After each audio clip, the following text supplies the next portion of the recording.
Welcome to CLC judicial. यह video part 2 है। यह वीडियो एक स्पेशल वीडियो है। मेंस में आप क्या लिखेंगे, कैसे नंबर कैसे लिखेंगे ताकि आपको बेहतरीन से बेहतरीन नंबर आए। इस वीडियो में हम लोगों ने किसी स्टूडेंट जिसने मेंस दिया था उसकी कॉपी आरटीआई से निकलवाया और उसे क्या नंबर मिले, उसने क्या लिखा, कैसे लिखा, उसे कैसे लिखना चाहिए था ताकि बेहतरीन से बेहतरीन नंबर मिल सके। इन सारी चीज़ों पे हम लोग चर्चा करते हैं। देखिए, आप ये मान के चलिए कि मेंस में अगर आपके काफ़ी अच्छे नंबर हैं तो इंटरव्यू सिर्फ औपचारिकताएं रह जाती, आपका रैंक मेंस के ही नंबर से डिसाइड होता। तो आप जब भी तैयारी करें मेंस ओरिएंटेड करें। मेंस की तैयारी में पीटी और इंटरव्यू की तैयारी अपने आप होती रहती है। यह वीडियो पार्ट 2 है। इससे पहले पार्ट 1 आया था जो थोड़े दिन पहले आया था। बीच में मुझे थोड़ा टाइम नहीं मिल पाया था, पर्सनल इंगेजमेंट के कारण मैं समय नहीं निकाल पाया था, लेकिन अब मैं समय निकालूंगा आप सभी बच्चे लोगों के लिए। तो जैसा कि हमने कहा कि आप मेंस में क्या लिखते हैं, कैसे लिखते हैं, तो सबसे पहले हम लोग क्वेश्चन देखते हैं कि क्वेश्चन क्या था और उस क्वेश्चन का हम लोगों को आंसर कैसे लिखना चाहिए। तो पार्ट 1 में हम लोगों ने common intention with decided cases इसको डिस्कस किया था हम लोगों ने।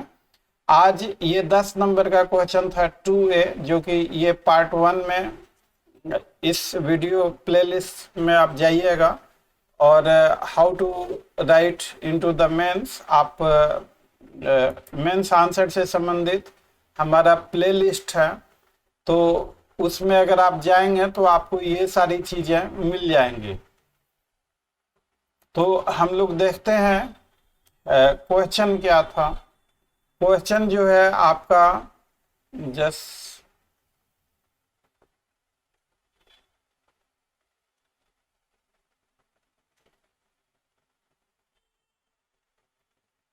आपका क्वेश्चन ये वाला जो क्वेश्चन है, common intention with decided cases, मैं थोड़ा इसे बड़ा कर दूं और ये जो common intention with decided cases, तो ये पार्ट जो है वीडियो के फर्स्ट पार्ट में है ये क्वेश्चन। और आज का क्वेश्चन है हम लोगों का common object with decided cases. तो ये क्वेश्चन है स्क्रीन पे आपके सामने। आपसे पूछा जा रहा है कौन सा नोट्स लिखने के लिए, तो डिटेल्ड नोट्स। आपको ये डिटेल्ड नोट्स लिखना है, डिटेल में लिखना है common object with decided cases. पिछले वीडियो में हमने आपको बताया था कि अगर कोई क्वेश्चन 10 नंबर का है तो आप कितने स्पेस में कितना उसे लिखेंगे, एक फार्मूला बताया था। उस फार्मूले को हमेशा ध्यान में रखिएगा। तो पूछा गया common object with decided cases. अब आइए, अब हम लोग इनका आंसर देखते हैं कि इन्होंने इसका आंसर क्या दिया है। इनके आंसर को खोल लें हम। ये क्वेश्चन 2B का आंसर लिखा हुआ, सामान्य उद्देश्य निर्णीत वादों की सहायता से वर्णित कीजिए। तो इन्होंने लिखा है, मैं आपको पढ़ के सुना रहा हूँ। आईपीसी की धारा 149 इसका प्रावधान करती है। ये देखिए आरटीआई से निकाला गया, सर्टिफाइड बीपीएससी की मुहर वगैरह यहाँ पे लग रही है। धारा 149 के अनुसार जब दो विधि विरुद्ध जमाव 141 का कोई भी सदस्य अपने सबके सामान्य उद्देश्य के अग्रसरण में कोई अपराध करता है तो यह माना जाएगा कि सबने अकेले ही उस अपराध को किया है और उसी प्रकार दंडित किया जाएगा। सामान्य उद्देश्य अपराध करते समय सदस्यों की मानसिक अवस्था को दर्शाता है। जैसे कोई विरुद्ध जमाव का किसी घर में चोरी करने जाता है, लेकिन वहां चोरी के क्रम में पकड़ने की कोशिश में एक व्यक्ति को मार डालता है, तो यहाँ उस व्यक्ति को हत्या का अपराध सभी व्यक्तियों पे सामान्य रूप से पड़ेगा। सामान्य का कोई व्यक्ति ये नहीं कह सकता कि मैंने तो ये अपराध नहीं किया। बस इन्होंने इतना ही लिखा। महमूद बनाम इम्पेरर, ये केस इसके लिए सूटेबल नहीं है। 149 पे बहुत सारे केसेज हैं। तो ये 10 नंबर का क्वेश्चन था, 7 नंबर डिटेल नोट्स के लिए था और 3 नंबर विद डिसाइडेड केसेज के लिए था। इनको इसमें 10 में से 5 नंबर, ये देखिए आपके स्क्रीन पे, इनको 10 में से 5 नंबर इनको मिले हैं। ये देखिए एग्जामिनर ने इन्हें, मैं अगर एग्जामिनर होता तो बहुत ही कम नंबर देता। आप इसे बुरा नहीं मानिएगा, क्योंकि हमारी एक जिम्मेवारी होती है कि जब तक हम अपने स्टूडेंट्स को अच्छे तरीके से ट्रेन ना करें, हमारे यहाँ आप चाहे जो मर्जी नंबर ले लें। एक देखिए, कॉपी चाहे बीपीएससी के द्वारा चेक हो या डीजीएस एग्जाम में चेक हो या यूपी में, झारखंड में, राजस्थान, कहीं भी कॉपी चेक हो, सबका लगभग एक ही स्टैंडर्ड है। पैटर्न क्वेश्चन के लेवल में थोड़े डिफरेंसेज हो सकता। तो आप देखिए इस आंसर पे इनको 10 में से 5 नंबर मिले हैं। अब क्वेश्चन इज दिस कि इन्हें क्या लिखना चाहिए था, कैसे लिखना चाहिए था। तो देखिए मैं आपको उसका कुछ एक, आपसे कॉमन ऑब्जेक्ट के बारे में पूछा जा रहा, तो कॉमन ऑब्जेक्ट के लिए अनलॉफुल असेंबली, तो राइट टू असेंबल। अब देखिए मैं कुछ आपको टिप्स दे रहा हूं। राइट टू असेंबल आपको पता ही होगा, फंडामेंटल राइट है। Right to assemble peaceably without arm, article 19(1) का बी। लेकिन अगर असेंबली 100 सेक्शन 141 में 5 क्लॉज दिए हुए हैं, अगर इन पर्पस के लिए असेंबली है तो उस असेंबली को हम लोग अनलॉफुल असेंबली कहते हैं। और उसमें तो आपका आंसर पिछले वीडियो में बताया था कि आंसर लिखें तो 3 पार्ट होता है, एक इंट्रो, बॉडी प्लस कंक्लूजन। तो इंट्रो में अगर आपका इंट्रो अच्छा होगा, टू द पॉइंट होगा, तो एग्जामिनर का इंटरेस्ट क्रिएट होता है, वो आपके आंसर को पढ़ता है अच्छे तरीके से, उसे थोड़ा सा ह्यूमन फीलिंग भी आ जाता है कि भाई बच्चे हैं, मेहनत किया है, प्रयास किया है, और वो आपको अच्छा से अच्छा नंबर दे के चला जाएगा। मैं यहाँ पे किसी को सपोर्ट नहीं कर रहा, कोई एग्जामिनर बुरा नहीं होता, आपकी उसे कोई व्यक्तिगत रंजिश नहीं है। अब देखिए ना, ये जो आंसर हमने पढ़ के सुना है, इसमें 50% नंबर मिले हैं, 5 नंबर मिले हैं। एग्जामिनर जिस तरह से आपने लिखा है उस तरह से उसने बहुत ही अच्छा नंबर आपको दिया है। मेरे हिसाब से इस तरह के आंसर में 2 नंबर या 3 नंबर से ज्यादा नहीं मिलना चाहिए था। लेकिन चलिए एनीवे, तो इंट्रो के तौर पे अगर आप इसको स्पेसिफाई कर पाए कि right to assemble peaceably without arm, ये जो है फंडामेंटल राइट है प्रोवाइडेड बाय आर्टिकल इतना, but assembly for the purpose of any of the object 141 के अंतर्गत है। ये 5 ऑब्जेक्ट है, मैं पांचों इसको स्पेसिफाई करके पैरा सब पैरा में आपको लिखना है। To overawe government by criminal force,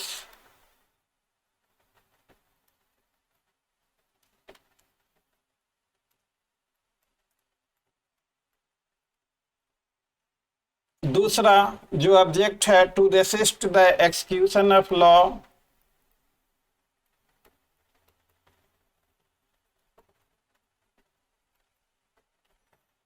execution of law और एनी लीगल प्रोसेस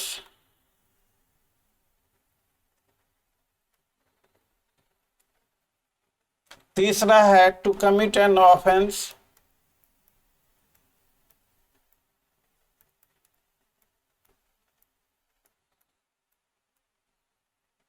चौथा है forcible disposition, forcible position,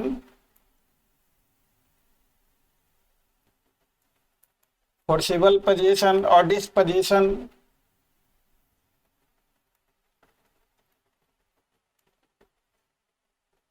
disposition of any property. और पांचवा है to compel any person to do illegal act.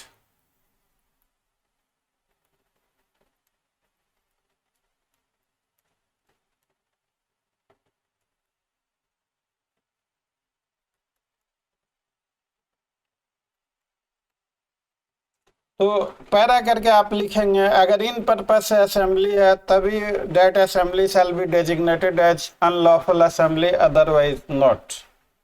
Right, ये एक बहुत बड़ा चैप्टर है। मैं ये यूट्यूब पे आपको जस्ट थोड़ा सा जिस्ट इसका बता रहा हूं।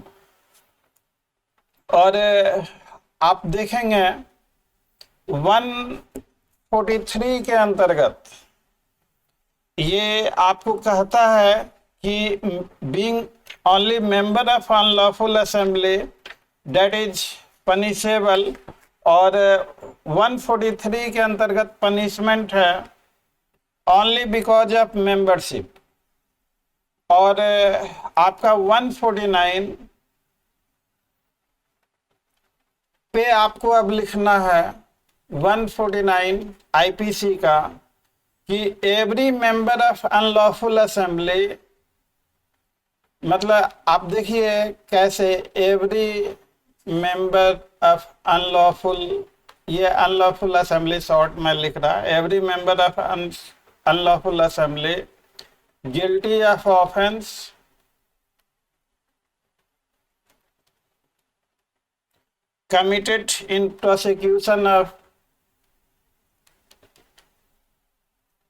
committed in prosecution of common object।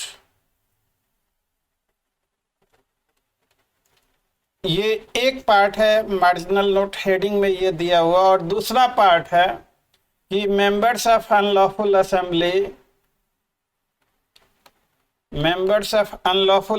knew that some offense is likely to be committed।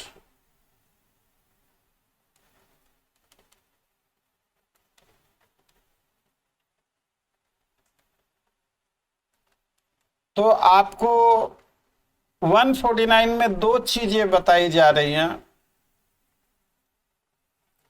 कि अगर कोई ऑफेंस अनलॉफुल असेंबली के किसी मेंबर के द्वारा किया जाता है या असेंबली के मेंबरों को नॉलेज है कि कोई ऑफेंस कमिट किया जाएगा, तो वैसी स्थिति में सभी लोग उस ऑफेंस के लिए गिल्टी माने जाएंगे।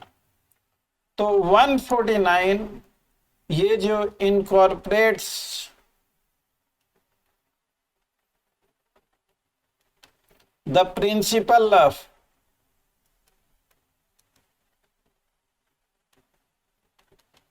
Vicarious liability.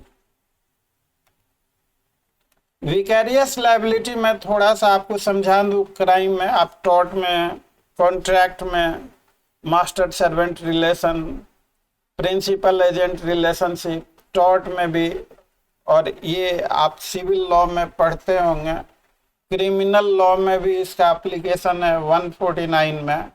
जैसे मान लीजिए कि 5 लोग हैं अनलॉफुल असेंबली के मेंबर, एक ने मर्डर कर दिया और उनकी असेंबली अगर उस समय अनलॉफुल थी तो सिर्फ एक ही को सजा नहीं होगी, बाकी जो 4 लोग बचे उनको भी 149(302) के तहत वही सजा होगी जिसने खुद मर्डर किया। तो कॉमन ऑब्जेक्ट बहुत ही वाइडर है कॉमन, तो इस तरह से आपको ये लिखना है कि कोई भी पार्टिसिपेशन क्राइम में अगर किसी भी तरह का है, ये ग्रुप लायबिलिटी के प्रिंसिपल पे आधारित। देखिए, लॉ एक ऐसा सब्जेक्ट है, मैं एक बार यहाँ यूट्यूब पे बता दूं, और क्योंकि टाइम शॉर्ट होता, यहाँ पे बहुत सारी चीजें नहीं हो सकती हैं। हम लोग अपने यहाँ क्लासेज में पहले इन चीज़ों को काफ़ी डिटेल में समझाते हैं, डिस्कस करते हैं। फिर हम लोगों के यहाँ कई सारे टेस्ट होते हैं। एक डीटीएस होता है, डेली टेस्ट। आप क्वेश्चन आंसर लिखिए और दिखाइए उसको। उसके बाद आपका WTS होता है, ये वीकली होता है। एक STS होता है, सुपर टेस्ट। ये सारे कई सारे, तो आपने रियाज किया हमारे साथ, दिखाया, मैंने आपकी कॉपी को चेक किया, आपको क्या नंबर मिलेंगे, क्या आपने गलतियां की हैं, उन पे 1 to 1 फोकस किया जाता है। और 1 to 1 फोकस करने के बाद हम लोग इसका एक प्रोफेशनल आंसर हमारी तरफ से आपको लास्ट में दिया जाता है। हम लोग बहुत ही कम चार्जेस पे, नॉन कमर्शियल पे। कमर्शियल चार्जेस तो आप दिल्ली वगैरह में देख ही रहे होंगे, 3-3 लाख के आसपास। तो हम लोग बहुत ही कम चार्जेस पे ये सारी चीज़ें कराते हैं। आप कभी भी आप चाहें तो फ़ोन कर, बात कर, कुछ क्लासेज ज्वाइन करके 1-2 क्लासेज आप देख सकते हैं कि किस तरह से आपको लिखना है। तो ये सारी चीज़ें अगर आप स्पेसिफाई करेंगे, थोड़ा सा और आप डिफ्रेंशिएट कर दीजिए कि कॉमन इंटेंशन और कॉमन ऑब्जेक्ट, वहाँ भी ग्रुप लायबिलिटी है, यहाँ भी ग्रुप लायबिलिटी है, तो common object wider. Common object कोई प्री प्लानिंग की इसमें आवश्यकता नहीं होती, उसके कई सारे केस लॉ हैं। आपको section 149 does not create a new offence. जो ऑलरेडी ऑफेंस हुआ, जैसे मर्डर का ऑफेंस हुआ, तो कोई एडिशनल ऑफेंस नहीं, उसी ऑफेंस को में आपकी पनिशमेंट बनती है। 149 एक सब्सटैंटिव ऑफेंस है। सब्सटैंटिव ऑफेंस उसे कहते हैं an offence which is punishable by itself. और इसमें केस ही केस हैं। दुर्गा दास का केस है, आपको बहुत सारे केसेज हैं। बालदीन का केस है, कई सारे अनेकों केस हैं। आपको बलजीत सिंह का केस है, मन्ना वर्सेज इम्पेरर का केस है। There are lot of cases की कमी नहीं है। आपको 3-4 केसेज लिख देने हैं इसके। तो इस तरीके से 10 नंबर में आपको 7, या हैंडराइटिंग वगैरह और अच्छी है तो 7 से 8 नंबर आ सकते हैं। अमूमन स्टूडेंट्स ये सोचते हैं कि एवरेज मार्किंग हो गई। देखिए, मैं ना आपको क्रिटिसाइज कर रहा, ना एग्जामिनर को सपोर्ट कर रहा। जहाँ तक मैं समझता हूँ, एग्जामिनर की किसी से कोई रंजिश इस तरह की चीज़ें नहीं होती। अगर आप ढंग से लिखेंगे, ठीक से लिखेंगे, तो आपको अच्छे नंबर आएंगे। आप देखिए, अच्छे से लिखने के लिए उस टॉपिक की अच्छी समझ होनी चाहिए। अगर टॉपिक की अच्छी समझ नहीं है तो आप अच्छा नहीं लिख सकते। आप खुद तय कीजिए, आप टॉपिक को समझते नहीं और लिखने बैठ गए। हमारे पास भी स्टूडेंट टेस्ट सीरीज पहले पीटी की तैयारी करते हैं, पीटी क्लियर होगा तब मेंस की सोचेंगे। अरे भैया, पीटी की तैयारी करने की आवश्यकता ही नहीं है। आप मेंस के लिए पढ़िए सालों भर, पीटी की अपने आप तैयारी। पीटी के लिए तो हम लोगों का ऐसे क्वेश्चन एड्स बनाए हैं, होल सिलेबस को कवर किया है। अगर उन सारे सेट्स को आप बना लीजिए तो आपका एक भी क्वेश्चन पीटी में मिस नहीं होगा। सारे क्वेश्चंस कवर हो। मेंस के लिए अगर आप टेस्ट सीरीज ले लेते हैं, लिखने लगते हैं, टॉपिक को ठीक से समझते नहीं, क्या लिखना है क्या नहीं लिखना है, कैसे लिखना है किस, तो टेस्ट सीरीज से आपको कोई फायदा नहीं होगा। आजकल तो देख ही रहे होंगे टेस्ट सीरीज 299, 199, 499 ऐसे बहुत। अब चलिए मैं उस पर नहीं कुछ बोलूंगा भाई, आप लोग लॉ स्टूडेंट हैं, आपको जो अच्छा लगे आप लोग वो कीजिए। आप हमारे डीटीएस हमेशा फ्री ऑफ कॉस्ट होता। आप उन क्वेश्चन को देखिए, कॉपी केवल आपको चेक नहीं की जाएगी फ्री ऑफ कॉस्ट में, कॉपी चेकिंग के लिए आपको फाउंडेशन बैचेज हम लोगों के तो बहुत ही अनबिलीवेबल, बहुत ही कम चार्जेज। आप एक आध क्लास करके देख लीजिएगा हमारे यहाँ, आपको अच्छा लगेगा तो ठीक है। तो चलिए एनीवे, ये कुछ मैं एक्स्ट्रा बोल गया। कहने का मतलब है to the point, explanatory, accurate, specific आप लिखेंगे। पहले तो हम लोग इसका रियाज करवाएंगे, उसके बाद आपको इसी टॉपिक का खुद मेरे हाथ से लिखा हुआ प्रोफेशनल आंसर भी देंगे कि ऐसे क्वेश्चन को ऐसे लिखना है, ऐसे को। तो अगर ऐसा ये एक्सरसाइज हम लोग करेंगे तो आई होप एंड बिलीव कि बहुत ही अच्छे नंबर आएंगे मेंस में। तो इसी के साथ ये वीडियो खत्म होता है।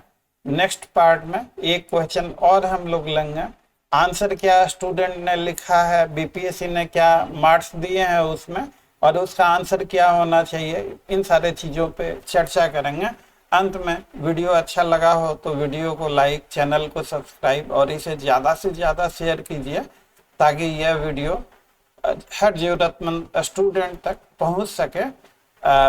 सी you again, thanks for watching, till then bye bye.